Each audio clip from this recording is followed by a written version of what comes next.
The S-Class heroes are some of the strongest characters we've seen in One Punch Man.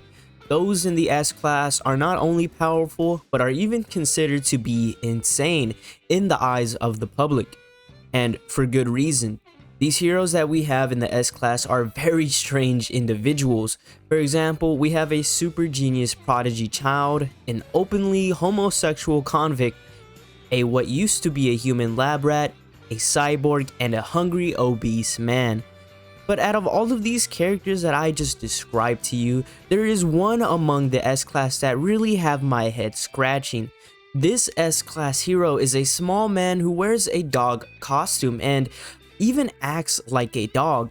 But don't let his small stature and appearance fool you, because he is extremely powerful. In fact, more powerful than most of his fellow S-Class associates. In today's video, we will be discussing and theorizing about our very strange furry friend who is shrouded in mystery, and that'll be Watchdog Man. But before we do move on to the video, I will warn you that there will be spoilers for the entirety of the One Punch Man series across all of its media. So that means the manga, the anime, and of course even the web comic. So you have been warned, and proceed with caution. As I've mentioned before, Watchdog Man is ranked at number 10 in the Hero Association's most prestigious group, the S-Class, presumably recruited for his immense power and because of how well he protects Q City. We know that Watchdog Man is solely interested in protecting his own territory, that being Q City. Although he solely performs his hero duties there in Q City, he relentlessly hunts down and dispatches any monsters there, ripping them apart as quickly and savagely as he's able.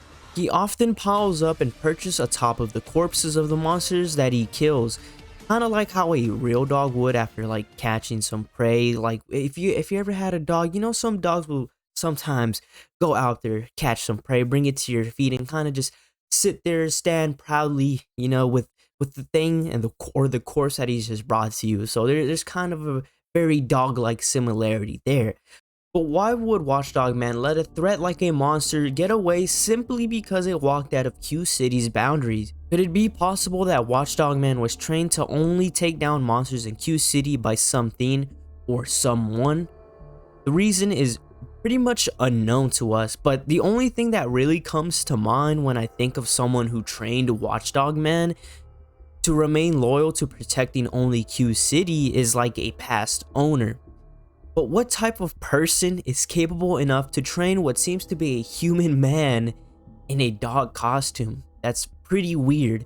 Maybe it could have been a martial arts master of some kind, because as we know, there are different types of martial arts dojos in the world of One Punch Man that teach different styles of fighting and techniques and all that stuff. Maybe Watchdog Man was a part, for a lack of a better term, a furry martial arts dojo, residing somewhere in Q City, somewhere hidden in Q City, where Watchdog Man learned how to fight and become powerful. After all, Watchdog Man's fighting style was described by Garo in their battle as that of a beast or a monster rather than a human. This is where a more popular theory comes into play. The theory simply goes like this: Watchdog Man is not human, but in fact a monster. There are really only two pieces of evidence that make this theory a little plausible. The first piece of evidence is monsterization. We know that the very core of One Punch Man's story is about desire, purpose, and obsession. All of this leads to monsterization, which is a process that occurs when someone or something starts to become a monster due to a desire to transform into something else through their bad habits, a complex, or a dissatisfaction with themselves. Now, the monsterization theory would explain a lot of the mysterious things surrounding Watchdog Man, like, for one, his strength and his dog-like characteristics. So if Watchdog Man went through monsterization, then what type of obsessive desire or complex did he have to go through that would have turned him into this monster furry? Perhaps Watchdog Man was a human who was really obsessed with dogs to the point where he literally started to transform into one, Or maybe Watchdog Man was originally a dog, an actual dog, because we know that animals can undergo monsterization as well. We've seen this with the monster Condre Neon. But why would a dog want to be a human furry that fights monsters? Why would an animal like a dog want to be a costume wearing furry?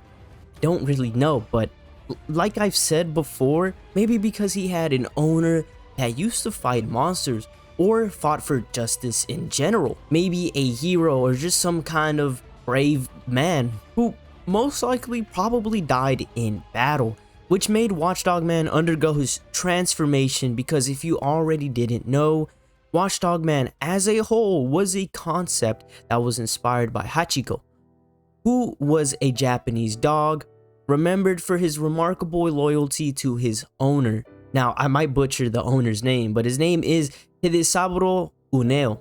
Something like that, okay? I'm sorry. But anyways, Uneo's dog loyally waited for him and continued to wait for him for over 9 years following his owner's death, Uneo. And they even have a statue built for him in Shibuya, Japan, which is very similar to how Watchdog Man is presented when he is waiting to defend Q City. The second piece of evidence that we have for this monsterization theory is the shape-shifting ability that a Mai Mask has, or that many monsters have.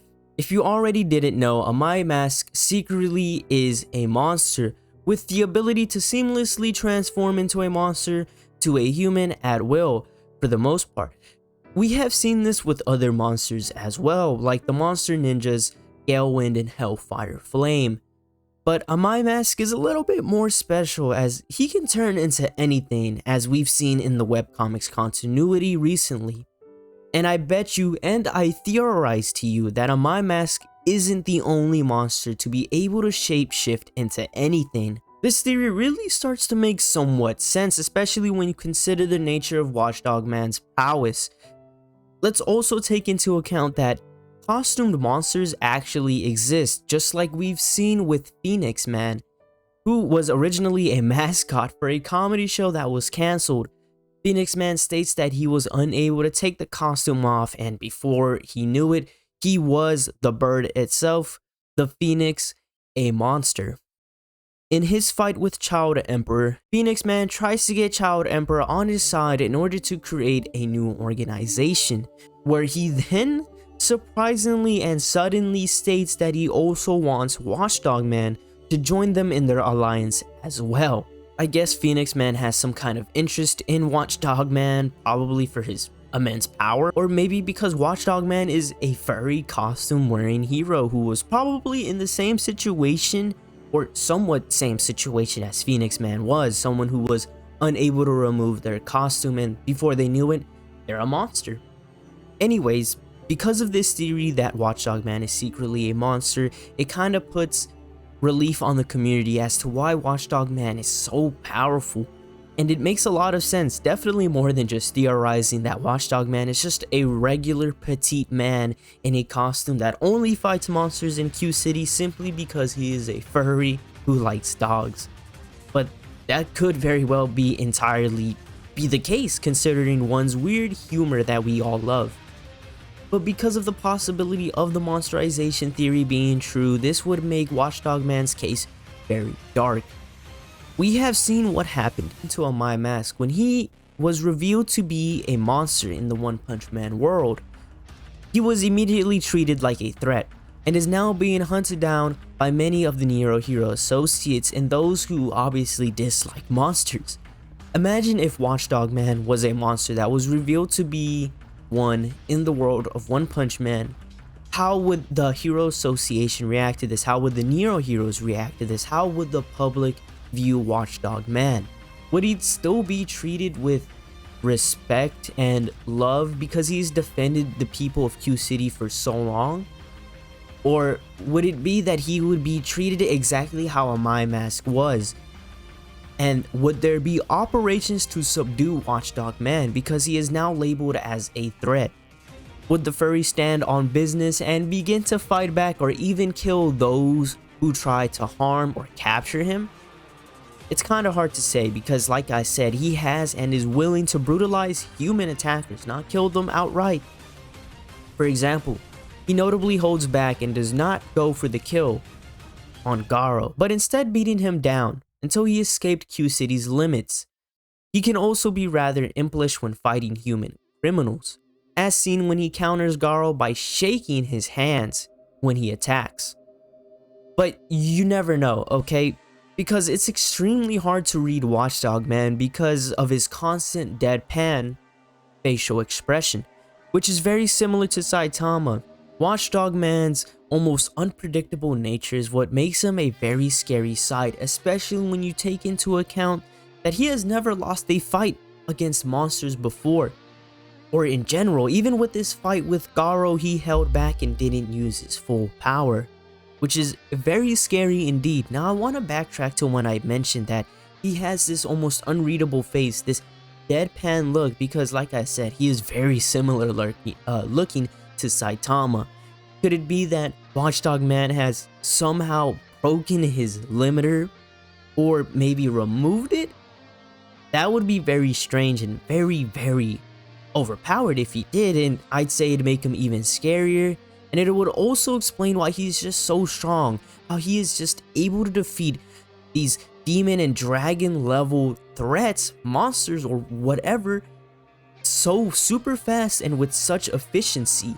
It's really crazy to think about. And with the possibility of him being another character that has broken or removed his limiter, then he is very well a threat if he turns into a bad guy of some sorts through whatever means or whatever happens. But either way, I think it's very dark to think about.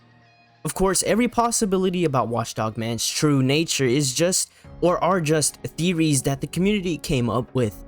If he truly removed his limiter, then he would have been able to stop the alien invasion or Garo's rampage very easily, but this would also conflict with the fact that Watchdog Man has this mysterious loyalty of protecting only Q-City. And like I've said before, the reason he only protects Q-City only really comes down to, like, he maybe had a previous owner that died there, or maybe he's hiding something there. Maybe he's just trying to protect his own identity, because maybe if he tried to reach out, maybe if he reached out and did help with the alien invasion or Garo's rampage or the Monster Association with the Hero Association showdown, he maybe would have taken some damage, or maybe it would have been revealed that he is a monster, or it would have just revealed some kind of mystery that Watchdog Man is trying to hide. We don't really know, but it's always fun to discuss and speculate and theorize with you guys, and that's why I came here to really present this topic.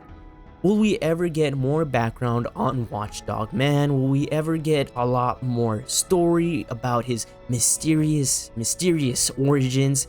Well, we don't really know, but all we can really do is hope for more, and hopefully we'll see more action from Watchdog Man, as he isn't really showing up in any of the major battles. But until then, thank you guys for watching. I'm Emirpunch, and I'll be seeing you in the next one. See ya.